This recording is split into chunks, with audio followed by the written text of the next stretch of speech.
Bonjour mesdames et messieurs et bienvenue au podcast Mon Prospecteur. Chers auditeurs et auditrices, nous sommes maintenant rendus au podcast numéro 20. Oui, ça s'en vient tranquillement.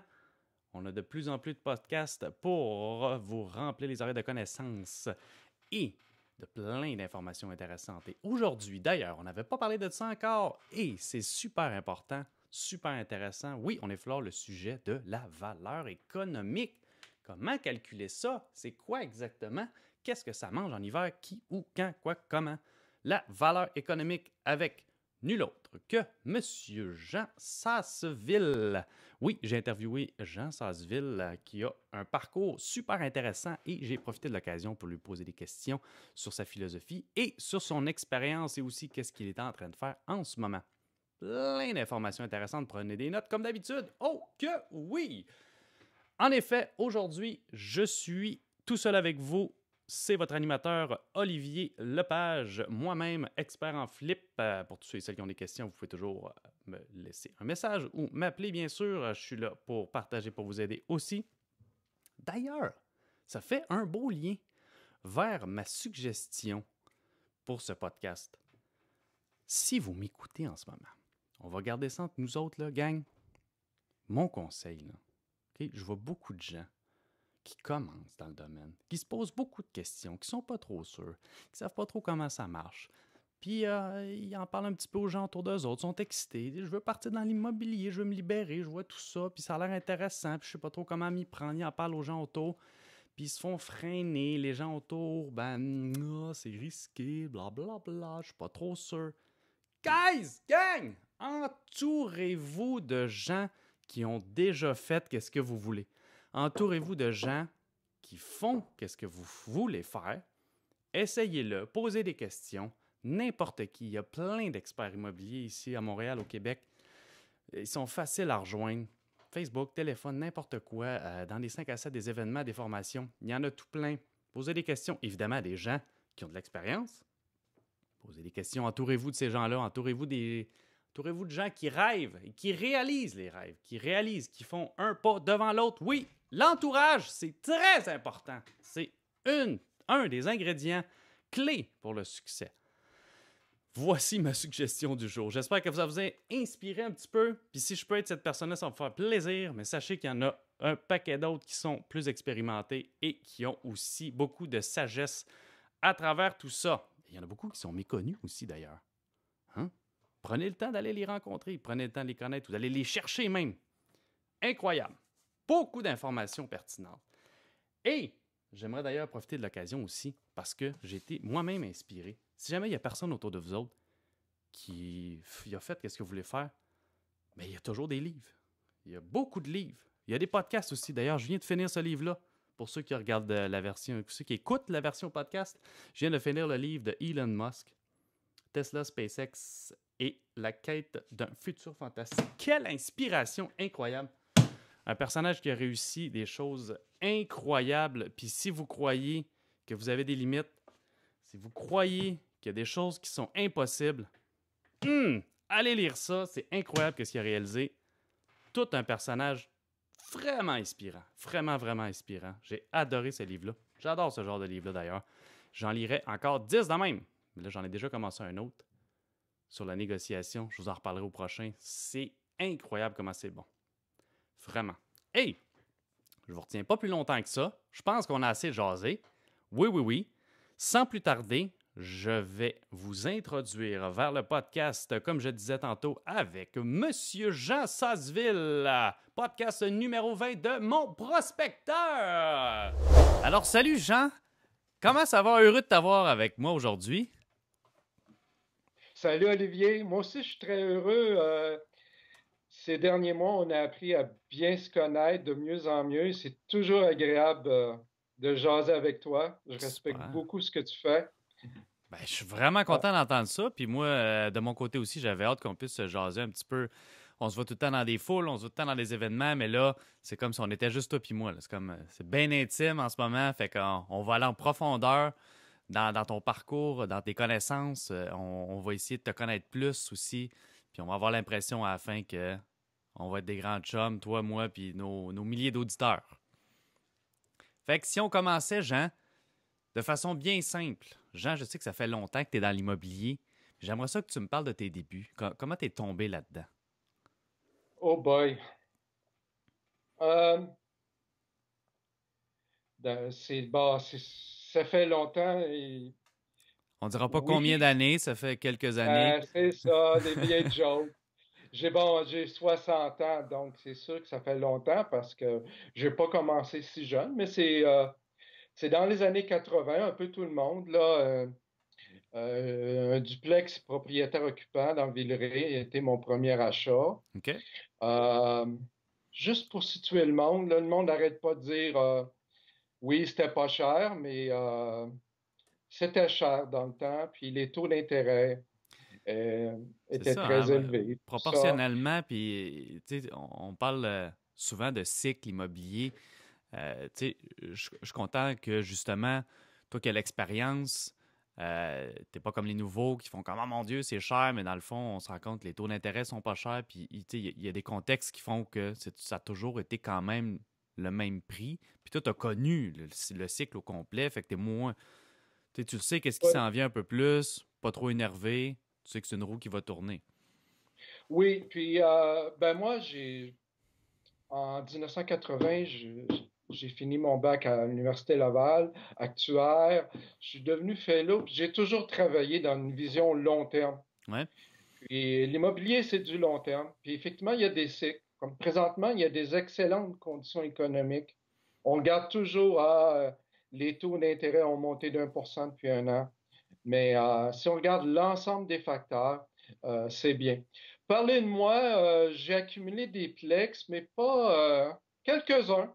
J'ai fait d'autres transactions, mais j'ai jamais été un gros investisseur. Je vais sauter à la période où je dirais où là j'ai eu un moment euphorique en immobilier. ouais, C'était dans les années 90. J'ai commencé à investir dans des condos, des lofts, en fait, des lofts dans le Vieux-Montréal, le plus OK. près possible du centre-ville. Y a-tu Et y je les loue. y a-tu quelque Oui, je chose à les ce loue. moment-là, Jean, qui a déclenché le fait que tu as décidé que là, tu t'investissais plus dans l'investissement immobilier? Oui, ben, en fait, plusieurs choses. Une, entre autres, j'avais un passe-temps, c'était de jouer à la bourse, les options et tout ça, et j'achetais des minières. OK? Et j'étais comme un joueur compulsif. Je gagnais de l'argent, mais je m'arrêtais pas. Ah ouais. Puis à un moment donné, je faisais une mauvaise décision à la bourse qui annulait tous mes gains. Fait que l'élément déclencheur, je dis, il y a peut-être des manières plus intelligentes de faire de l'argent que de jouer à la montagne russe. Et j'ai toujours été quelqu'un qui voulait se distinguer. OK? J'ai eu une demande. Avec ces lofts-là, je les loue à des entreprises qui avaient des employés d'autres pays, des vice-présidents d'Europe, d'Australie, qui venaient pour quelques mois travailler à Montréal.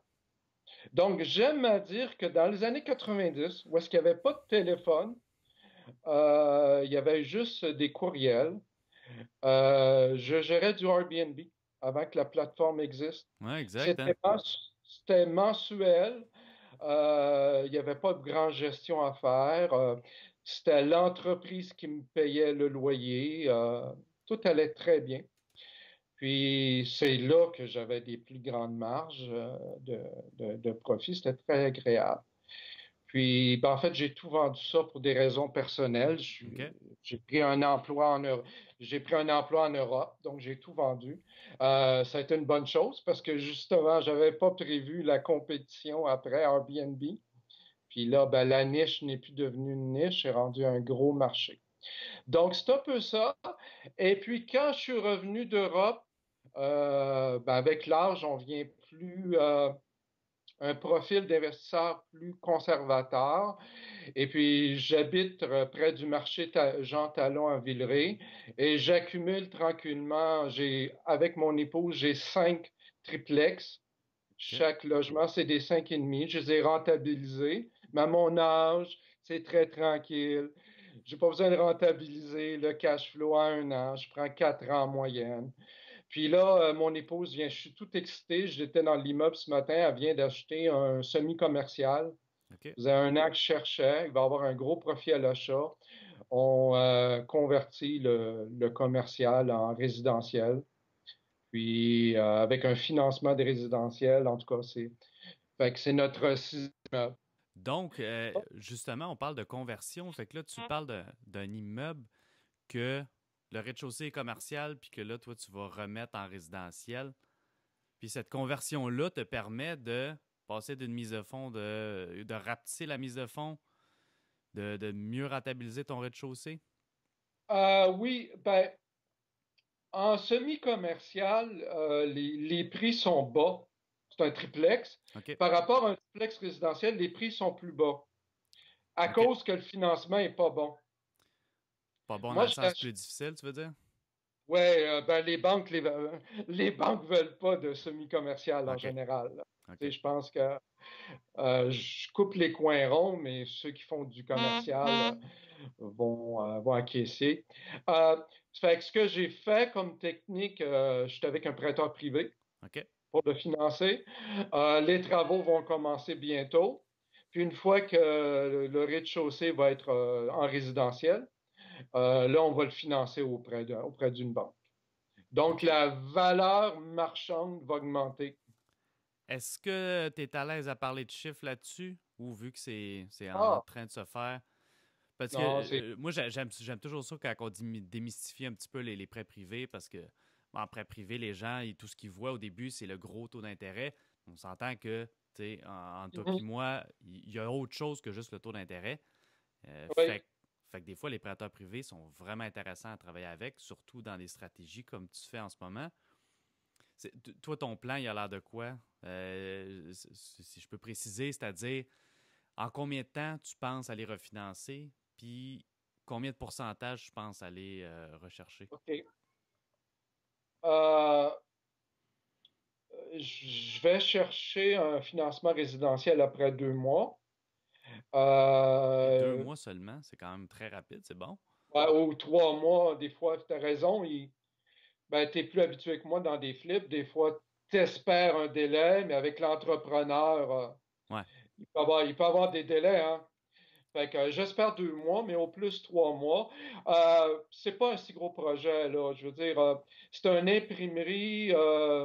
Il y avait un ingénieur en structure ce matin.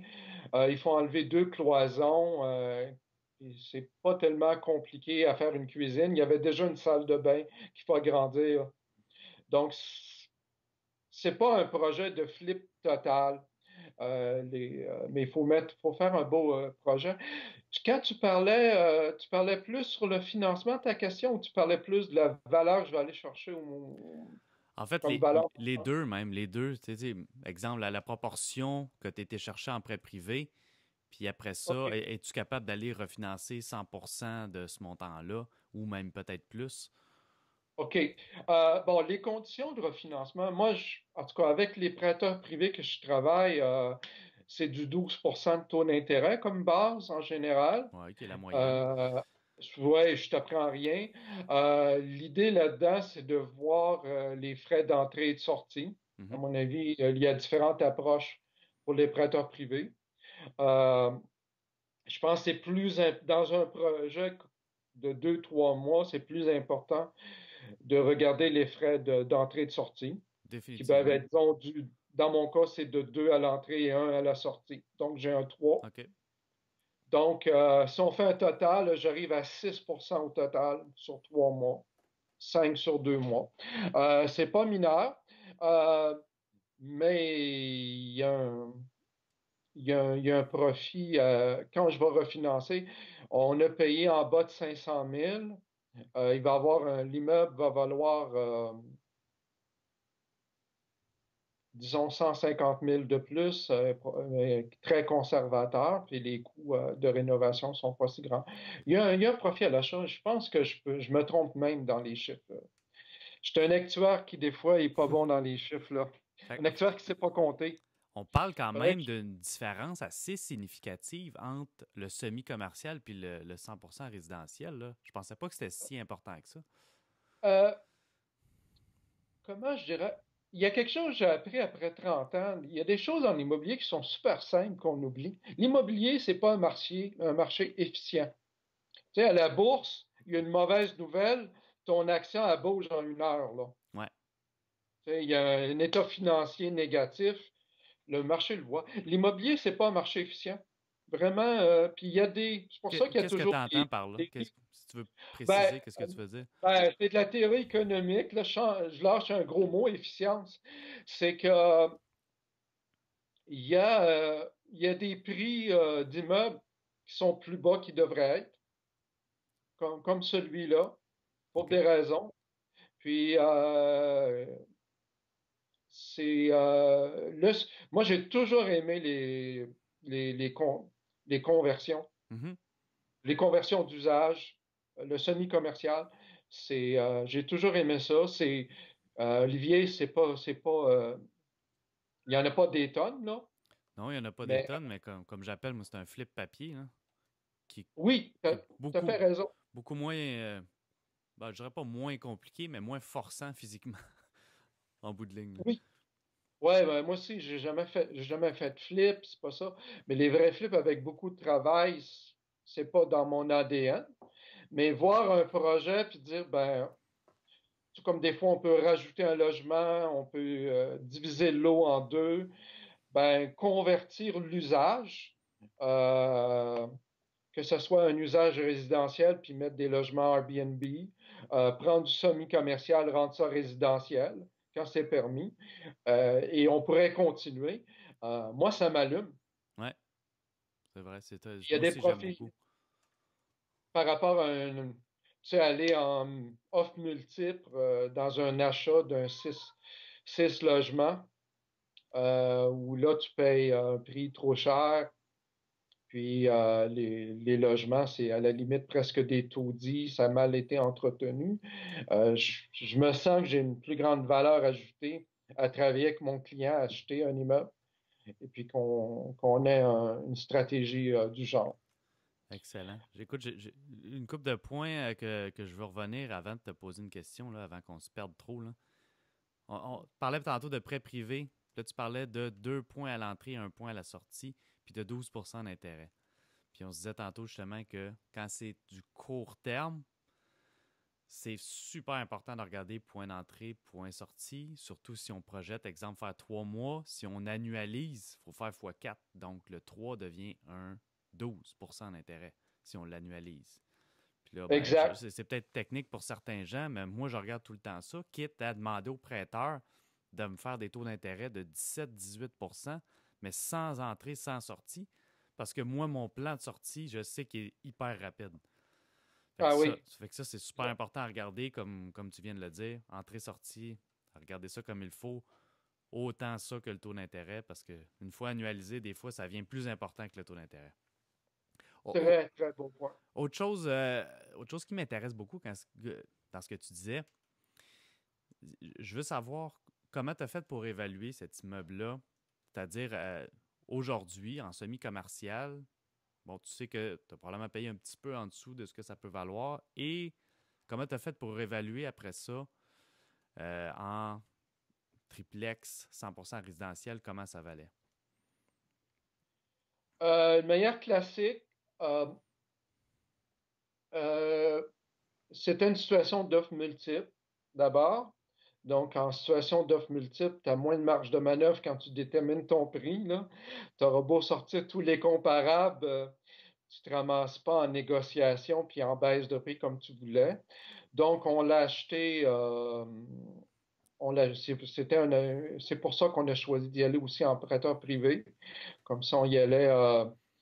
Comme tu sais, probablement, quand il y a des offres multiples, souvent le financement peut tomber sur celui qui Ouais. achète trop cher. Ah oui, une fois Donc, sur deux, moi, je trouve. En moyenne, là, je vois une fois sur deux que ça tombe au financement. ouais, fait que nous, on est allé à. C'est mon épouse qui achetait, donc je suis, c'est elle qui est. On est allé avec une offre de financement prêt à privé, donc une offre cash en OK. bon, en bon, euh, en bon français. Puis, en fait, on n'a pas été choisi. On était troisième sur trois. OK. Le, le problème, c'est quand tu finances en commercial, c'est que celui qui l'a eu avait un financement commercial, mais il n'a pas respecté les délais de son offre. OK. Fait que moi, quand j'étais troisième sur trois, allô? Oh, ceux qui ont Bon, vu le vidéo, on a failli perdre Jean. c'est Mais on sur l'a mon encore, il était. téléphone qui est tombé. On va, je sais pas si on va coter ça. Je vais répéter si tu cotes pas ça dans le montage, mon ami. Euh, fait que celui qui a eu l'immeuble, qui a mis le prix plus élevé, ben, son financement, il était hors délai. OK. Nous, on avait été retenus en deuxième rang, ce qui voulait dire qu'une fois que lui tombait, l'immeuble, nous, on avait offert un prix en bas du prix demandé. OK. C'était sécurisant pour le vendeur. Le prix, c'était une offre quand même sérieuse. Donc, nous, on l'a eu un prix un peu en bas, juste un peu en bas de la valeur marchande. C'est- Est-ce que c'est un immeuble qui était affiché sur MLS? Oui, OK. oui. Donc, il y a encore des bons deals sur MLS qu'on peut trouver. Oui. Il y a Et des en, deals partout. Il et y a en des plus deals de partout. ça, ce que j'apprends dans ce que tu me dis, c'est que c'est bon de se mettre en deuxième rang parce que justement, ça arrive fréquemment qu'il y a des gens qui n'ont pas leur financement à temps ou qui n'ont juste pas de financement du tout. Ben, c'est pas tous les investisseurs. Là, je fais une minute de pub. Je vais vendre les courtiers, là. Fermez le son, là, ou changez de poste si vous n'aimez pas les pubs de courtiers. Ben, regardez, j'étais investisseur, là. J'ai pas toujours investi avec des courtiers, mais vu que je suis courtier, l'avantage d'un courtier dans une transaction comme ça peut guider l'investisseur parce que en commercial, il faut savoir qu'une banque prend beaucoup plus de délai. Un délai de Ouais, 30 jours ben de oui, financement commercial, personnellement, je crois que c'est un strict minimum. Ça peut être plus élevé. je suis d'accord. L'offre avait été, je crois, 18 jours. C'était à peu près c'était irréaliste, selon moi. Ouais, je suis d'accord.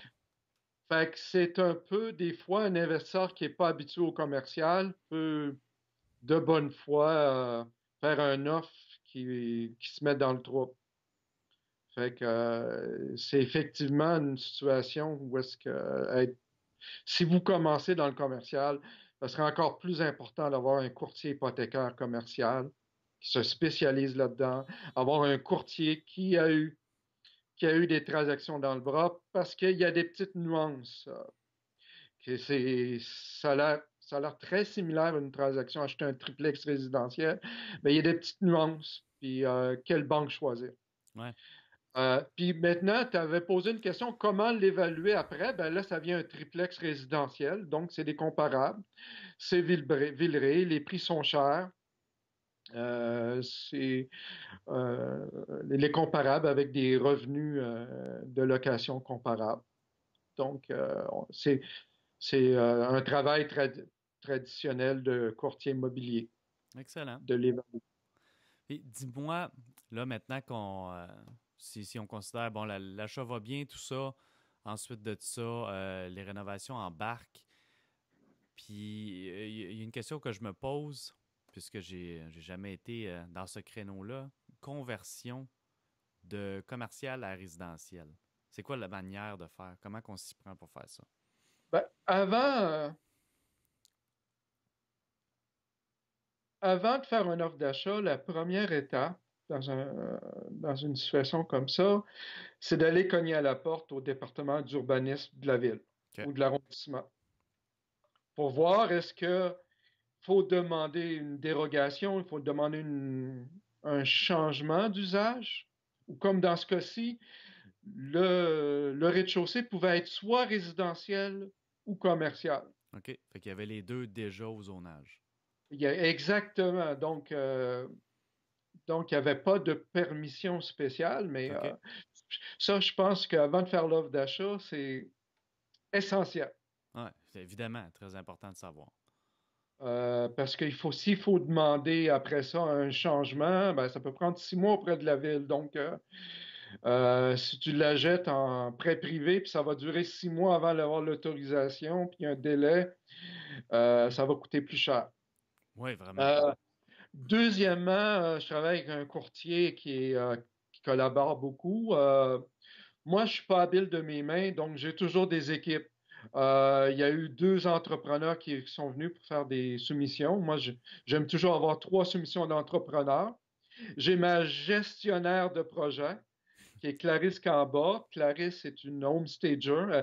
Elle fait des plans AutoCAD. On a tout décidé les choses. Donc, l'entrepreneur a déjà sur un plateau d'argent où sont les chambres, où est la cuisine ouverte, où est la salle de bain agrandie. Donc, une très bonne Euh, planification pour Ben oui, est-ce qu'il y a juste un être plus bain ou est-ce qu'il y a efficace. il y a une douche et une salle de bain? L'entrepreneur, on n'arrive pas à, ben peut-être, tu sais, puis Ouais. on veut un préfixe de l'entrepreneur, mais on n'a pas décidé, là. Non, tout a été décidé. Puis aujourd'hui, ce matin, ben, il y avait un ingénieur en structure parce que on enlève une partie du mur porteur. OK.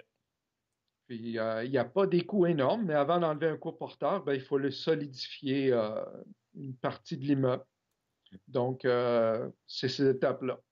Puis après ça, ben, on va chez le notaire dans quelques semaines, puis l'entrepreneur va être déjà choisi et les travaux vont se faire. Excellent. Donc, mais là, je pensais que tu allais me décrire une situation un peu plus compliquée, mais là, ce que je comprends, c'est que toi, dans ton cas, tu avais le choix entre résidentiel puis commercial. Fait que tu n'as pas besoin de changer le zonage, d'avoir l'autorisation de la ville. C'est Ouais. toi-même qui le convertis. Fait que c'est encore plus facile. Donc, c'est une super belle opportunité. Puisque tu peux commencer les Je, travaux tout de suite quand tu notaries. les gens qui me connaissent, qui me demandaient si je voulais investir, moi, je suis pas quelqu'un qui va accumuler beaucoup d'immeubles, mais ça faisait 1 an que je cherchais un semi-commercial parce qu'il n'y en a Ouais. pas tant que ça. Non, il n'y en a pas tant que ça, c'est vrai. J'attendais, là. Sa technique, moi, l'image que j'ai, c'est pas la mitraillette, là. J'avais pas de mitraillette, puis je tirais partout. Moi, j'étais un sniper. Ouais. Fait 1 an que j'étais en train de sniper, puis là, j'ai vu l'immeuble que je cherchais, puis paf, j'ai voulu l'avoir pour l'acquérir. Excellent. Puis, il n'y en aurait pas eu, ça, c'était pas la fin du monde. Ouais. J'ai pas d'objectif, là, d'accumuler plein d'immeubles. J'ai déjà une certaine indépendance financière. Est-ce que tu penses que justement, on parle de technique plus sniper, est-ce que tu penses que c'est avec l'expérience puis avec une certaine sécurité financière que maintenant tu es plus sniper versus moi qui est vraiment mitraillette là, puis que je sais tout partout dans tous les secteurs possibles et impossibles juste pour avoir un aubaine, là? Ce qui m'en donne plusieurs, mais en même temps, je suis vraiment éparpillé. Est-ce que tu penses que c'est l'expérience qui t'amène ça? Oh boy! Euh, je sais pas. Non, regarde, chacun a son profil, Olivier. J'étais pas comme toi. Moi, chacun son profil d'investissement. Moi, dans la jeune trentaine, quand j'investissais, j'étais un professionnel avec un gros salaire. Ouais. Donc, pour moi, l'immobilier n'a jamais été un objectif de, ben, je vais l'accumuler rapidement, puis je vais vivre de l'immobilier. Ça faisait partie d'une accumulation d'actifs pour moi, pour ma retraite, mais pas dans le même objectif que toi. Et j'ai beaucoup de clients. Moi, je me spécialise dans le multilogement. J'ai beaucoup de clients qui veulent accumuler rapidement, puis je respecte ça. Je Ouais. m'adapte à la demande du client. Mais comme tu sais, moi, j'aime à dire, j'ai jamais acheté de multilogement. J'en ai pas. Pourtant, j'accompagne des gens pour acquérir des multilogements parce que, étant actuaire de formation, je suis à l'aise avec les chiffres Ouais. et j'ai une valeur ajoutée dans les multilogements. Et je ne voudrais pas prendre mon expérience et de dire, bon, ben, ça serait bon pour toi parce que je pense pas que c'est bon. Mais tu fais beaucoup de transactions par année, peut-être de temps en temps faire une transaction qui génère plus de gains comme celle-là et la conserver de temps en temps pour toi peut être une possibilité. Absolument. Absolument. C'est même pas mal ça que je fais, là. OK, Je suis un sniper OK, dans ceux que je garde. Mais ceux que je OK. garde pas, j'y vais à la mitraillette, comme on dit. Ben Fait que, voilà. Jean, on parlait un petit peu de le fait que tu es actuaire, que tu es à l'aise avec les chiffres.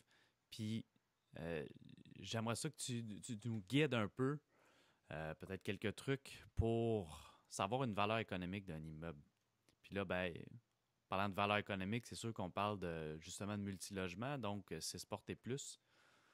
OK, Comment qu'on peut évaluer efficacement une valeur économique? OK. Bon, Je vois que ça travaille fort, ouais, non. là. Ben, ce que ça dit entre mes deux oreilles, je commence-tu à parler de technique, puis on arrive avec toutes sortes de détails, de formules, ou on tente de garder ça simple. J'ai vraiment le goût, là, mon cœur aujourd'hui, de dire, on va aller sur les choses importantes à comprendre. Oui, absolument. J'ai un blog, j'écris sur ces sujets-là, les gens peuvent prendre le temps de le lire. Là, on est en live, en live, je veux dire, on est en vidéo.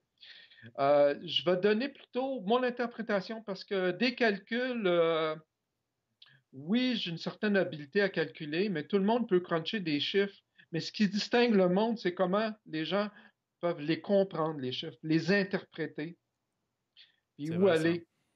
Puis ça prend, je pense, une certaine expérience ou investissement au point du temps.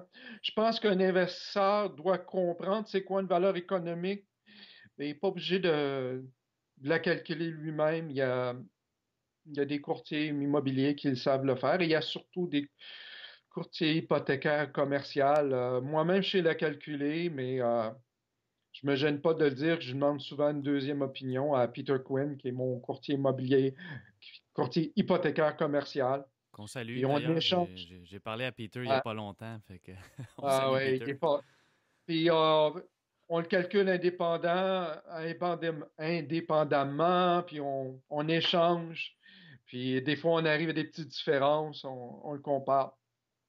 Ben, en fait, je te Euh, dirais que je te pose la question surtout pour avoir une idée un petit peu, et jamais se fier 100% à un courtier immobilier ou un courtier hypothécaire, qui est une super bonne référence, mais ne pas nécessairement tout donner sa confiance à quelqu'un d'autre, puis juste pouvoir dire, ben, OK, oui, je suis d'accord, ça fait du sens, qu'est-ce que tu dis ou pas. c'est ça. Bon, en tant qu'investisseur, il faut être bien entouré. C'est un choix, là, comment on travaille.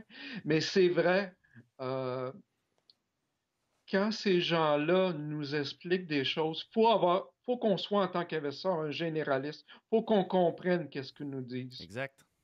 Puis faut qu'on s'investisse. Mais est-ce qu'on doit être un grand spécialiste de chaque domaine nous-mêmes? C'est pas essentiel. Euh, je pense que quand on parle de valeur économique, il faut qu'on se mette dans les pieds de la banque. C'est une invention de la banque, une valeur économique. Ouais. Les conditions de marché. Donc, euh, les banques voient les prix présentement des multilogements monter. Euh, on va dire, dans la région de Montréal, c'est facile de voir que les prix vendus sont 10, 15%, voire plus que la valeur économique. C'est juste un ordre de grandeur, là. Ouais. Il peut y avoir des cas très différents. On peut même voir des prix achetés en bas de la valeur économique. Peut-être, par exemple, il faut tenir compte des rénaux à faire. Ouais. Peu importe. Les banques ne veulent pas être sujets aux lois du marché.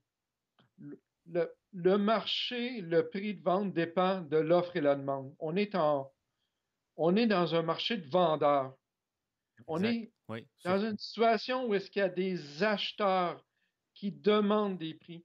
Il y a des acheteurs qui achètent le multilogement trop cher. En effet.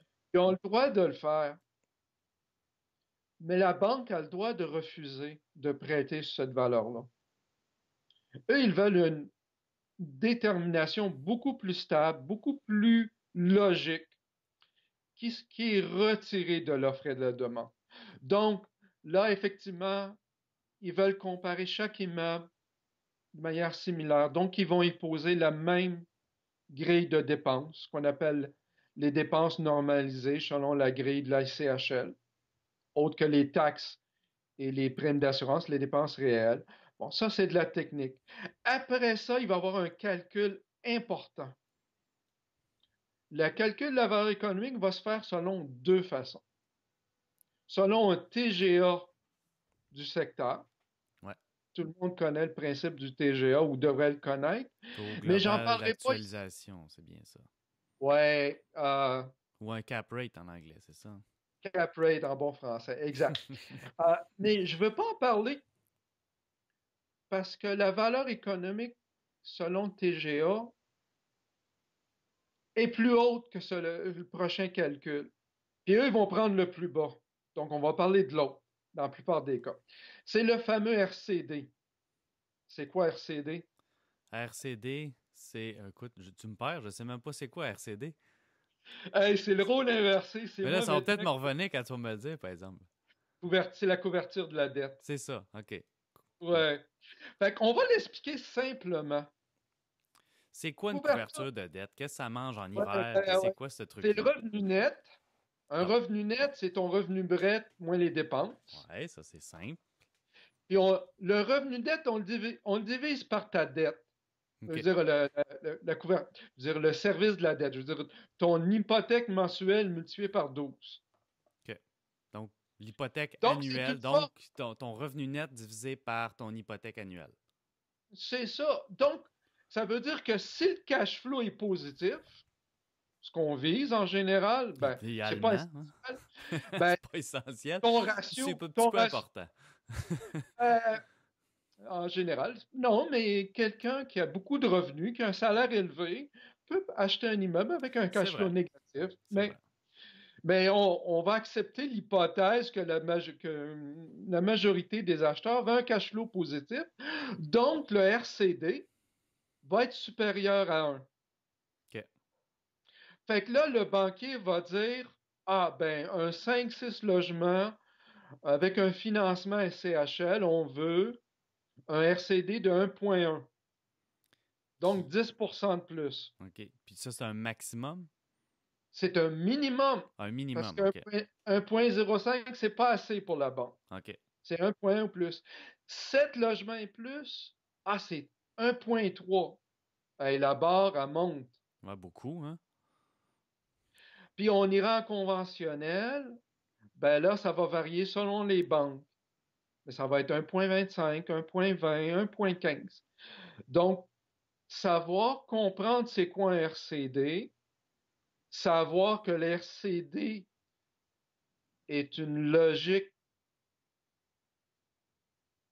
euh, qui se défend très bien parce que la banque veut voir, la banque comprend que ton immeuble, c'est une business, c'est une entreprise. Ouais. Si toi, Olivier, demain, tu achètes une entreprise, un restaurant, tu vas regarder les revenus et les dépenses, tu vas vouloir voir que le cash flow est positif dans ton Logiquement, ouais. entreprise. Bon, ben là, ça se calcule différemment. Ils ont appelé ça RCD. En immobilier, on a le tour de, surtout en financement commercial, de sortir avec toutes sortes de termes. Ben, le RCD, c'est crucial. Évidemment, Bon, qui revient, puis dis-moi si la comparaison est bonne. C'est comme un petit peu le ratio d'endettement quand on est au personnel, qu'on dit on ne peut pas dépasser 36 de ratio. Là, ce sera un petit peu le même genre de ratio, mais inversé par c'est rapport pas à bête. C'est revenu pas bête. net. Oui, Puis, donc, c'est jusqu'à combien ton immeuble peut s'endetter par rapport à tes revenus. oui. Dans ton ratio d'endettement, la banque dit, écoute, effectivement, tu ne peux pas trop t'endetter. Tu as un salaire de temps. Dans ton budget, c'est pas plus que 33 ou 40 de tes revenus qui doivent aller à l'immobilier. Donc, effectivement, c'est un financement par rapport à tes revenus personnels. Ouais. Effectivement, c'est un financement résidentiel, c'est ça. Mais là, on est rendu à un financement commercial où on, c'est secondaire, tes revenus personnels. On s'intéresse C'est basé au... sur les revenus de l'immeuble. Tu as tout compris. Donc, c'est ça. Donc, l'aspect de RCD est important. Donc, dans un premier temps, moi, je vais l'expliquer encore un peu plus loin. Si on commence à calculer, dire, ben là, toi puis moi, Olivier, on regarde un multilogement ensemble, Ouais. on veut, on veut payer le prix demandé dans Centris. On fait des calculs comme il est là. On met dans notre fichier Excel le prix demandé. Ouais. On applique les dépenses, on calcule le revenu net, on calcule l'hypothèque. On risque, vu qu'on a mis le prix demandé, d'arriver à un RCD de 0,85. Bip, ça C'est- marche pas. Effectivement. Là, on est en dessous du 1. En fait qu'en partant, en tant que novice, je fais, ben là, c'est en dessous du 1, c'est pas bon. Ça veut dire que c'est un immeuble à Bravo. cash flow négatif. Hey, j'étais prof, hein? J'étais prof d'université. Fait que je suis content quand mon élève comprend. Avant, hey, une victoire. Yay! Fait que là, ça veut dire que si on fait une offre d'achat à ce prix-là, là, tu vas avoir de la misère quand tu vas aller présenter ton offre d'achat à la banque. Parce Ah, que tu vas avoir une mauvaise surprise. en effet. Fait que là, ce qu'on va faire simplement, là, il y a d'autres façons de le faire, mais on va y aller plus simple. Si on remplace le prix demandé puis on le baisse, plus Ouais. on place le prix demandé, ben plus ton RCD va monter. Ouais. Fait qu'on va baisser le RCD, le prix demandé, jusqu'au temps qu'on a le RCD minimum requis. Est-ce que c'est possible de faire le calcul inversé? C'est-à-dire prendre le revenu Oui. net, diviser la RCD qui va te donner le prix que tu devrais payer? Ouais. L'important ici, c'est de voir que dans la plupart des immeubles à Montréal, ta valeur économique est inférieure au prix demandé. Peu importe la façon que tu le calcules. Mais si c'est pas le cas, c'est pour ça des fois dans les mordus de l'immobilier, les gens ils posent la question. Parce que là, tu vas poser une question, puis je la pose avant toi, je le sens, là, on ne s'est pas préparé. Genre, c'est quoi la mise de fonds en multilogement? C'est le problème. Les gens, ils veulent acheter un multilogement, puis ils veulent regarder la mise de fonds. Ouais. Puis là, on va aller en conventionnel, parce que souvent, ce qui est intéressant, c'est acheter un immeuble en conventionnel pour pouvoir le refinancer dans un an. Ouais.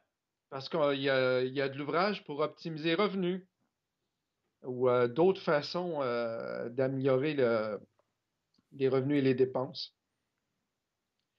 Fait qu'on va parler en conventionnel, on va dire ben, le ratio prêt-valeur de la banque est 75%. Il te Donc, prête 25 de mise 75%. de fonds. Oui, ça, c'est si ton prix demandé est en bas de la valeur économique. OK. Parce Évidemment, ouais. que la banque, puis là, je vais parler plus tranquillement, la banque prête le moindre. Il prête toujours le moindre de quelque chose. Le moindre de trois valeurs. La valeur marchande, qui est établie selon un évaluateur indépendant, OK.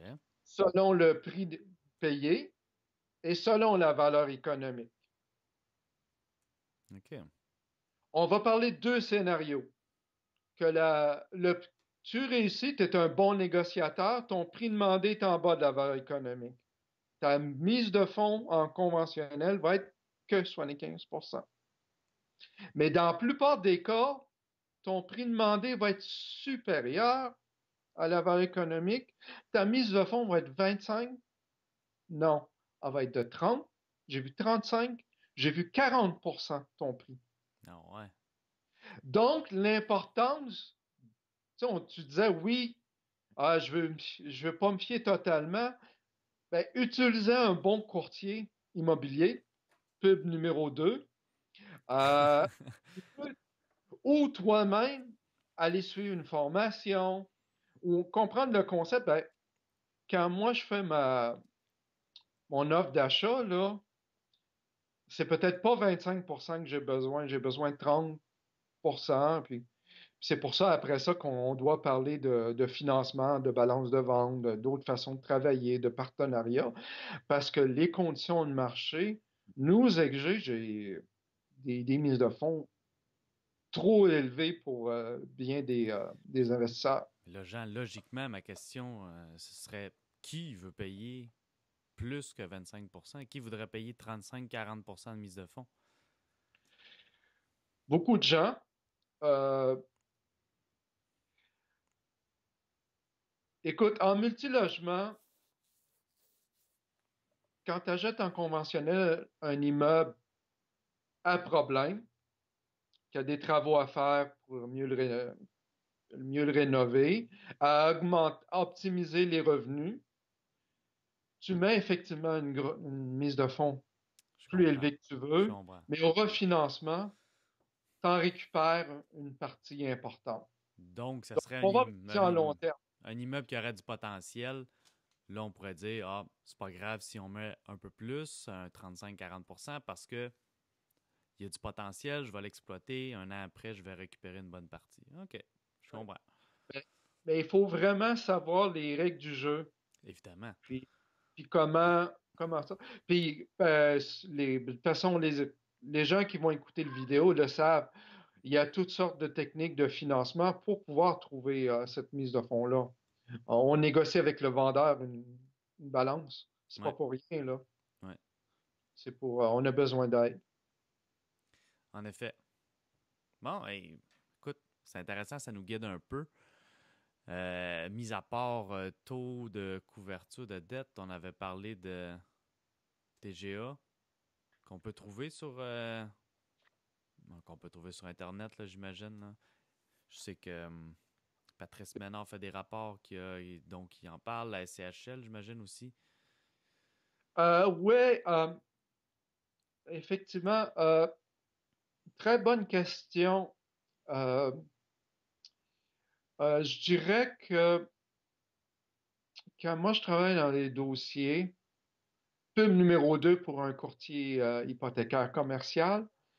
Un courtier hypothèque commercial, que ce soit Peter à Planiprêt, que ce soit Multiprêt commercial et tout ça, eux, ils envoient des dossiers à journée longue. Ouais, Patrice, c'est génial parce que il va dire sur la rive sud, sur Montréal, l'ensemble de l'année, le TGA moyen est de 5%. Mais ton immeuble à toi a des particularités. C'est par exact. contre, c'est tout des 3,5, il est dans Hochelaga, il y a telle particularité. Tu veux des comparables plus pointus. Ouais, Puis un TGA de 5% versus 5,2, ça fait toute une différence. c'est vrai. Donc, malheureusement, il n'y a pas de Bible. Je sais que Patrice a annoncé aussi qu'il y a un outil en ligne aussi qui, qui va donner des meilleurs services. Donc, effectivement, Patrice est la référence là-dessus Si, aussi. mais on parlait tantôt, évidemment, que bon, valeur économique, le nerf de la guerre, c'est la banque, le financement de la banque. Sur quoi la banque va se fier pour, elle, choisir, ça va être quoi son TGA? Qui, Ah, qui va c'est décider ça va être 5 ou 5,2 à la c'est banque? de l'arbitraire. C'est de l'arbitraire. Euh, D'abord, je ne voudrais pas rentrer là-dedans parce que tout à l'heure, j'ai parlé du TGA. C'est juste dans les plus gros multilogements que la banque utilise un TGA. Dans OK. les plus petits multilogements, ils n'utilisent pas un TGA. Puis je ne voudrais pas nécessairement rentrer là-dedans. OK.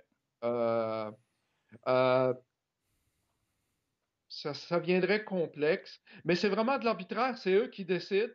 Euh, Parce qu'encore eux, ils en voient beaucoup. Ils voient le rapport de l'évaluateur qui a trouvé des comparables, qui a calculé le TGA. OK. Euh, j'ai une question, moi aussi, que je vais me Ouais. répondre après, si t'as pas réponse. Quand on dit un TGA de 5%, Ouais. qu'est-ce que ça veut vraiment dire? Qu'est-ce que ça Le veut 5? vraiment dire? Je vais me lancer. Ça veut dire que tu rentabilises 5% sur ton argent annuel ou je dis n'importe quoi, là? Je vois ton Ouais, visage puis je pense que je dis n'importe quoi. je me pitonne. Moi, je suis un mathématicien. Je me pose des questions de même des fois le soir, là, tu sais. Euh, non, c'est ça. C'est qu'un TGA, pour comprendre pourquoi qu'on utilise ça comme comparatif, Ouais, Parce qu'on ne veut pas comparer des pommes avec des oranges. en effet. Un TGA, là, la formule, c'est quoi? Ben là, ben là, tu vas avoir l'air. Là, tu me Tu poses voudras une pas, colle. tu J'ai- voudras pas publier cette vidéo-là, hein? Tu Là, vas être trop gêné. là, ben, je suis gêné de répondre là C'est parce que je vais rouge. me mettre les pieds dans la bouche plus que d'autres choses, je pense. Là. Le rose de ton visage te va bien. Fait que, écoute, Jean, moi, c'était purement pour en apprendre si je t'ai appelé aujourd'hui. Fait Ben que je pense oui. que tu vas m'aider dans ce sens-là. C'est le revenu net sur le prix. Ah, voilà.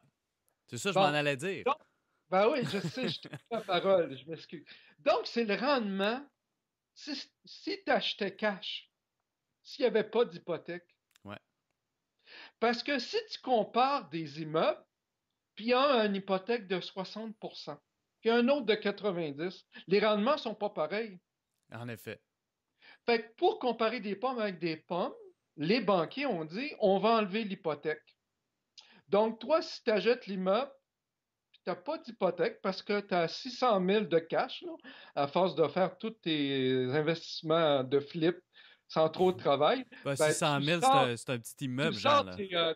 c'est pas une petite valise, tu sors ta grosse malle de 600 000 ben, tu vas avoir ton 600 000, tu vas avoir 5%, tu vas avoir 30 000 de cash à chaque année de revenus nets. Ah, bon, Fait que c'est simplement. ça la logique. OK. Puis quand on parle de cap rate, les gens, on se pose pas la question c'est quoi un cap rate. C'est une mesure théorique. Ouais, Parce que, à part quelques Chinois qui viennent à Montréal acheter cash, là, la plupart de nos clients qui achètent de l'immobilier utilisent une banque en financement. en effet. Fait que le cap rate est vraiment théorique, mais c'est pour ça que c'est un comparable. Bon, mais on va se coucher moins niaiseux.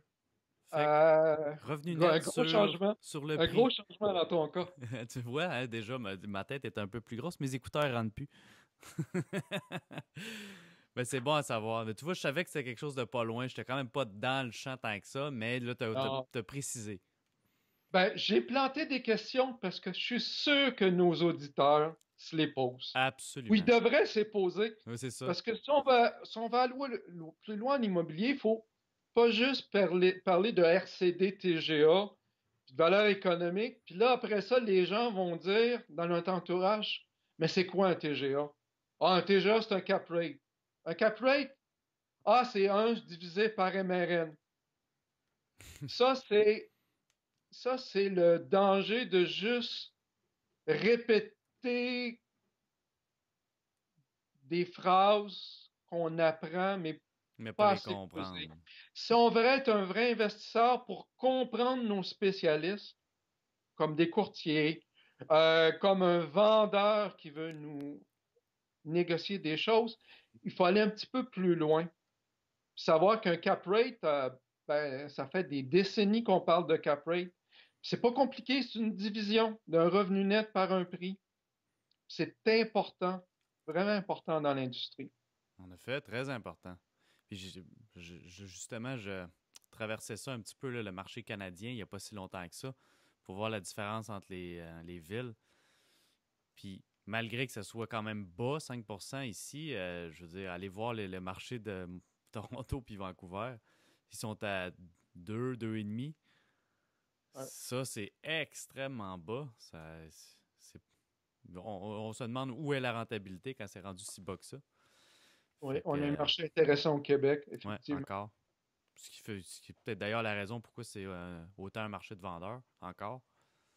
Dans le multilogement, surtout, là. Mhm. Dis-moi, Jean, si on va effleurer d'autres questions, le même sujet, mais d'autres questions. Dans ta carrière, c'est quoi la plus belle transaction que tu as vue ou la plus mémorable? Ouh, Et pas nécessairement toi, là, ça peut être quelqu'un d'autre client, sans nommer personne. Là. ouais. Oui, il faut que je réfléchisse. C'est sûr, moi, j'ai le défaut de mes qualités, hein. Je pense que je suis reconnu pour être quelqu'un de transparent, puis dire la vérité. Comme je te disais tout à l'heure, j'ai jamais acheté de multilogement. Je suis courtier depuis 3 ans seulement. Je ne fais que du multilogement. Je travaille qu'avec des investisseurs, mais depuis qu'un an. Donc, j'ai pas 30 ans de transactions pour mes clients. Fait que là, si je veux parler d'une bonne transaction, parce que mon cœur, mon focus présentement, c'est faire des belles transactions pour mes clients. Ouais. C'est pas pour moi. Euh, euh, je dirais que, ouais, sans nommer de nom, ben, je vais en nommer deux, si tu permets. Oui, Je vas-y. dirais la première que j'ai faite classique, où j'ai travaillé avec un investisseur, c'est son premier achat de multilogement. Ben, en fait, j'en ai deux, ça avait été pareil. Où est-ce qu'on a finalement, où tous les gens ont quitté, mais de manière très, très correcte, négocié les départs et tout ça, rénové tous les logements, et qu'on est arrivé à la banque au refinancement, et qu'ils ont récupéré leur mise de fonds et même plus. Ah ouais. C'était un à Brossard et un à Longueuil.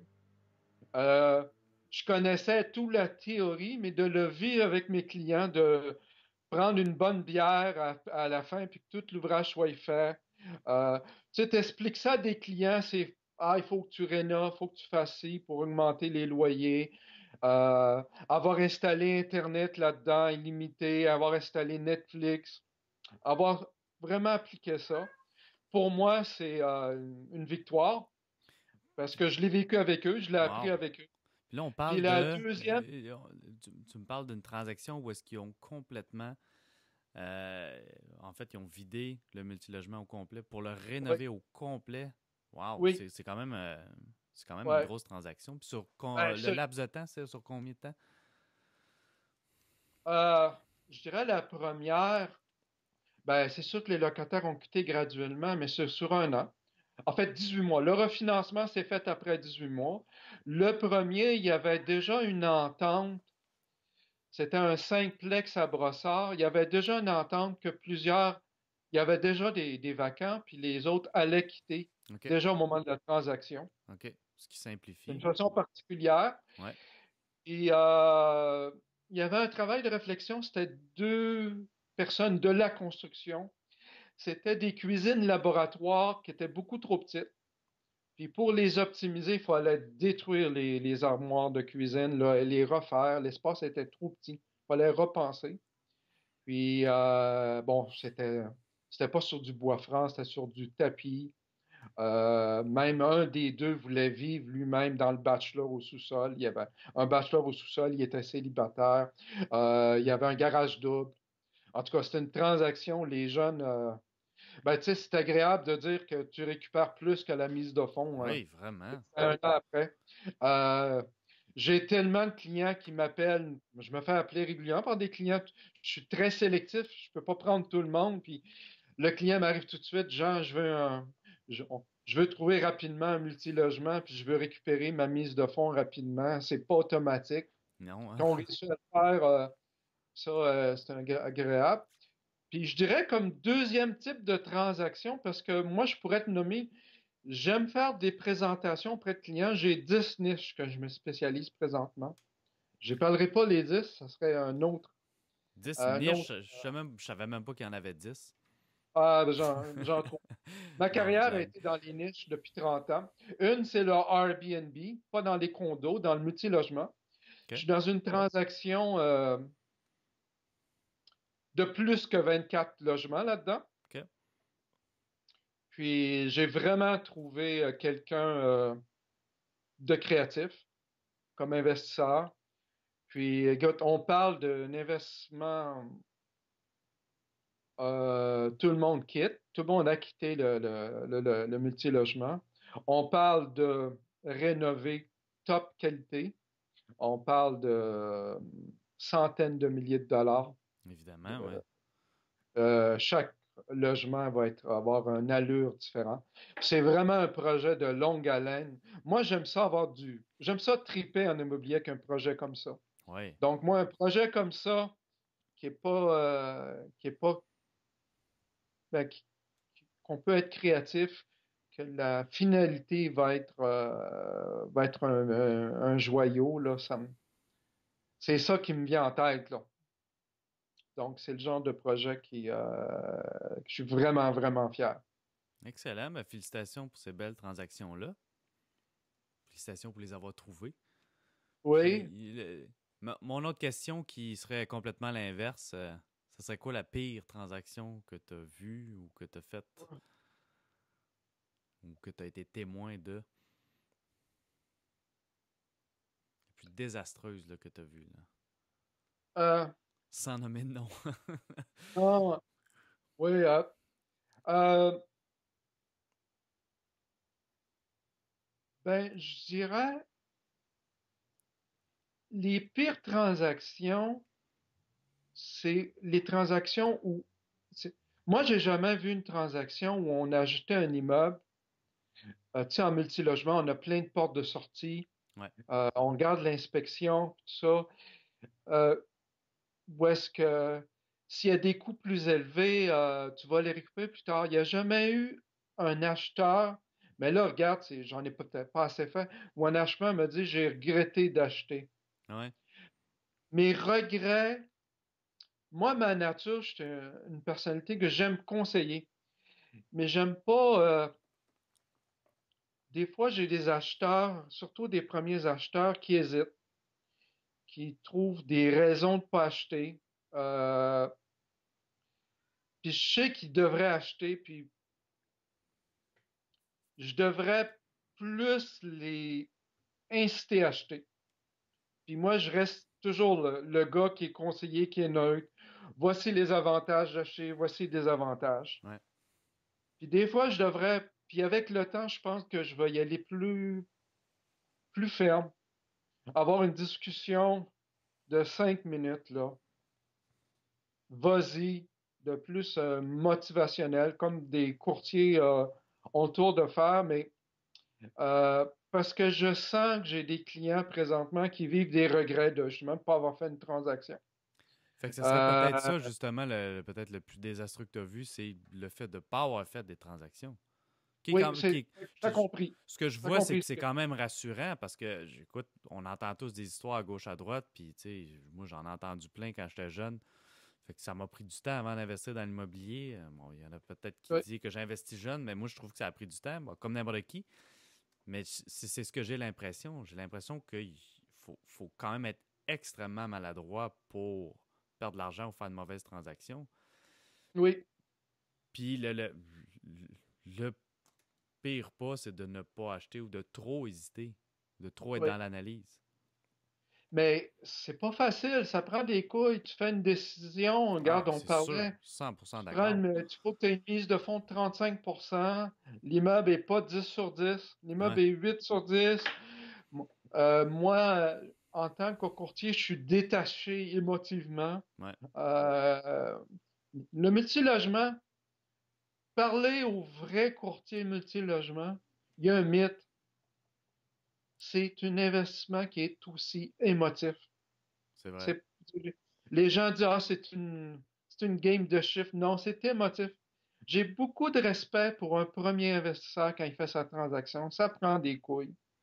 Puis que la personne est sur le bord de l'eau, puis qui trouve l'eau trop froide, puis qui veut pas plonger, c'est pas toujours évident. Puis c'est pas le rôle du courtier de jeter l'individu à l'eau là, contre son gré. C'est une belle analogie, ce que tu me dis de lancer dans l'eau froide, là. C'est vrai. Ben ça, c'est mon analogie personnelle. Moi, j'ai un chalet, je suis sur le bord du lac l'été, tout le monde se baigne. Moi, je suis sur le quai, là, puis je trempe mon orteil. Puis moi, on dit que l'eau est froide. L'eau est froide. Tout le monde va dire, ben l'eau est... Ah, qu'on est bien dans l'eau. Les Ouais. investisseurs sont dans l'eau, puis l'eau est bonne. Puis Une moi, je fois, suis le une fois dans temps. l'eau, c'est bon. C'est ça C'est qu'on ça. dit tout le temps. Ça dépend de perspective. Et ceux qui sont dans l'eau, ils regrettent pas être dans l'eau. Ouais. Mais moi, je suis comme le premier investisseur personnellement, puis je suis de nature conservatrice. Puis, donc, c'est cet aspect-là, le regret. Mais c'est facile à dire, puis il y en a qui l'ont. Euh, Puis je dirais mon regret aussi, je travaille beaucoup présentement avec des clients qui vont en partenariat. J'ai plein d'opinions tranchées, j'ai plein de trucs. Puis Puis je vois vraiment des gens qui l'ont dans leur ADN, comment Ouais, se trouver des partenaires. Mais il y en a qui l'ont vraiment pas. Fait que ça, c'est mon défi de 2018, c'est comment mieux les aider. Parce que c'est la stratégie à avoir. c'est vrai. C'est Je suis un d'accord avec éternel. toi. Moi, j'apprends, Olivier, j'apprends tous les semaines. Donc, je vais être un éternel frustré, un éternel élève à apprendre à comment mieux travailler avec mes investisseurs. Mais il faut toujours continuer à apprendre. C'est très important. Par contre, ce que je fais, j'ai pris une bonne décision il y a un an, c'est qu'au lieu d'être un courtier bon pour faire un flip, d'ailleurs, je suis pas bon, je suis pas expérimenté, donc je suis pas bon. Pour un achat d'un condo, pour un propriétaire occupant, pour un bungalow, j'ai décidé de me spécialiser. Et j'ai décidé de faire un changement de carrière, de changer d'agence parce qu'il y a une agence qui est venue me chercher pour créer un département de commercial OK? à court terme. C'est juste le multilogement, mais en plus, je vais engager des courtiers pour faire du commercial. Là, on parle de vrai commercial, là, des commerces. C'est pas la même chose, là. Non, c'est vrai que c'est pas la C'est, même chose. Donc, tu as décidé de se spécialiser là-dedans. oui, oui, moi je veux pas. Donc, ouais, je veux vraiment me spécialiser parce que c'est vraiment à chacun son métier. Je crois pas que tu serais dans une transaction de flip. Je crois pas que tu serais bien servi par Jean Sasseville. Puis je me gêne pas de le dire. Moi, ma spécialité, c'est le multilogement. C'est vrai là-dedans parce que même si les deux, on est dans l'immobilier, je sais qu'on touche des créneaux qui sont vraiment différents. Fait que tu as tout à fait raison. Puis même, il y en a encore plein d'autres créneaux qui sont différents du mien et du tien. Fait qu'il y a plusieurs façons Oui, de s'investir dans l'immobilier. je pense que c'est un autre mot de sagesse. Quelqu'un qui veut vivre l'immobilier, quelqu'un qui est spécialisé, ben, dans son équipe, peut-être qu'il pourrait avoir plusieurs courtiers. On le dit toujours, ça. Ouais, Puis des c'est vrai. courtiers spécialisés dans certains domaines. Lorsque je fais un flip, il peut y avoir un courtier qui est vraiment hot en flip. Ouais. Lorsque je fais un investissement en petit plex dans la couronne, il y a quelqu'un sur la rive nord qui est vraiment hot dans le secteur. Puis ben, en multilogement, il n'y a que Jean. Il n'y a que Jean. Il va couper ça, là. OK. Ah non, on te lance, on te lance ça, Jean. Tu le mérites. Je pense que tu as fait des belles transactions. Puis tu as un bon savoir aussi pour bien guider les gens. Fait que, sur ce, Jean, Il y en a d'autres. Il y en a d'autres. c'est Il y en a sûr qu'il y en d'autres. a d'autres. C'est sûr qu'il y en a d'autres, mais je pense qu'il y a un match pour tout le monde. Puis il y a de la place pour tout le monde. Exact. Puis il suffit de trouver son match. Très bon mot de la fin. Puis je Je- pense que nos investisseurs sont bien servis. Il y a des vidéos comme toi, il y a plein de podcasts, il y a plein de blogs. J'en ai Oui, un. Il y a plein de formations de 3 heures, il y a des coachings, il y a toutes sortes de choses. plein de belles Donc, informations. Ouais. effectivement, chacun, il n'y a pas de one size fit all, là. Exact. Je suis d'accord avec toi Il y a là-dessus. vraiment une offre incroyable en immobilier. Justement, Jean, les gens qui veulent en savoir plus sur toi, qui voudraient te lire, où est-ce qu'ils peuvent te trouver? Mon blog s'appelle Investir Immobilier Montréal. OK. Euh, c'est une façon pour moi que je voulais redonner parce que j'essaye de prendre pas plus que 10 clients à la fois. Donc, en écrivant dans les blogs, en écrivant des articles dans un blog, c'est une façon, moi, de faire une diffusion plus grande que mes clients directs d'information.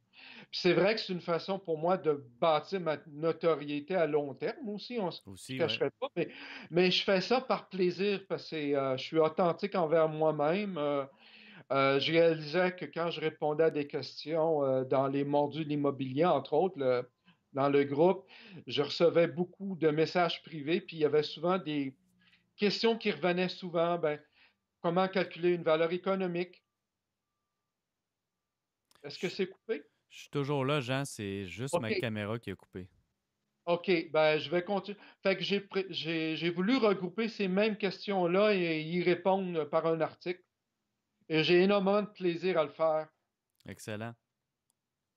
Puis si les gens veulent te contacter directement, Jean, où est-ce qu'ils peuvent te trouver? C'est quoi la meilleure façon de te contacter? Qui contacte mon ami Monsieur Google. Fait qu'allez sur Google, tapez Jean Jean. Salville, vous allez voir le courriel, vous allez voir le cellulaire, donc j'ai pas besoin, je pense. Jean Sasseville, vous allez voir mon blog facilement et tout ça. Merveilleux. Puis c'était très agréable. Jean, ça a été un honneur pour moi. J'apprécie beaucoup que tu nous aies partagé tout ça. Puis sur ce, Jean, je te souhaite une belle fin de journée et on se revoit très bientôt. À la prochaine. Bientôt tout le monde. Ciao. Ciao. Ok, oui! C'était le podcast numéro 20 avec Monsieur Jean Sasseville. Je le sais, il a l'air modeste, mais il est plein d'informations pertinentes, ce Jean. Quelle modestie! Merci, Jean, pour cette interview incroyable. J'espère que vous avez aimé autant que moi. J'espère que vous avez appris là-dedans. C'était vraiment, vraiment intéressant sur la valeur économique. C'est important d'en apprendre un petit peu à tous les jours. Et en plus de ça, ça reste entre nous autres une autre suggestion. Podcast! Pour ceux qui n'ont pas le temps de lire, pour ceux qui n'ont pas le temps nécessairement de s'asseoir pour lire, Jean Sasseville a un excellent blog. Ceux qui n'auraient peut-être pas le temps de le lire, eh bien, prenez le temps de le lire. Mais si jamais, dans un cas extrême, vous n'avez pas le temps de le lire, eh bien, il y a toujours des podcasts aussi qui sont remplis de bonnes informations, autant en anglais, en français, le mien, mon prospecteur, n'importe quel autre. C'est super intéressant et en plus, ça vous permet de faire deux choses, donc être super efficace en même temps. Pendant que vous tondez votre gazon, faites votre lavage, faites votre ménage, faites à manger, écoutez un podcast super intéressant et ça vous rend tellement efficace. Vous apprenez pendant que vous faites une corvée qui est peut-être moins intéressante, mais vous êtes vraiment efficace. Vous faites deux choses en même temps. Yes! Sur ce, c'était le podcast numéro 20 sur la valeur économique. Restez à l'affût. Mon prospecteur aura quelques nouvelles affaires. Oui, déjà que c'est un outil hyper efficace et bien. Et ça s'en vient bientôt. Je ne peux rien révéler effectivement, malheureusement. Mais il y a des nouvelles choses qui s'en viennent sur le site Mon Prospecteur pour le rendre encore plus efficace. Déjà que c'est l'outil numéro 1 pour les prospecteurs, eh bien, ça va être encore plus efficace. Félicitations, Joanie Marcello, pour ces améliorations incroyables. Et sur ce, je vous dis merci, chers auditeurs et auditrices, d'être à l'écoute. Encore une fois, un grand merci. J'adore avoir vos commentaires, vos suggestions, pertinents, pas pertinents. Constructif, bon, mauvais, peu importe, j'aime ça, avoir de votre feedback. Donc, ne vous gênez pas. Jean Sasseville, vous pouvez le rejoindre, comme il disait, sur Google, sur Facebook. Moi, Olivier Lepage, votre animateur, même chose. Vous pouvez me rejoindre sur Google, sur Facebook. Envoyez-moi des messages, ça me fait plaisir de répondre. Je réponds à tout le monde. Donc, sur ce, je vous dis, c'était le podcast numéro 20 de Mon Prospecteur et on se dit à la prochaine. Ciao!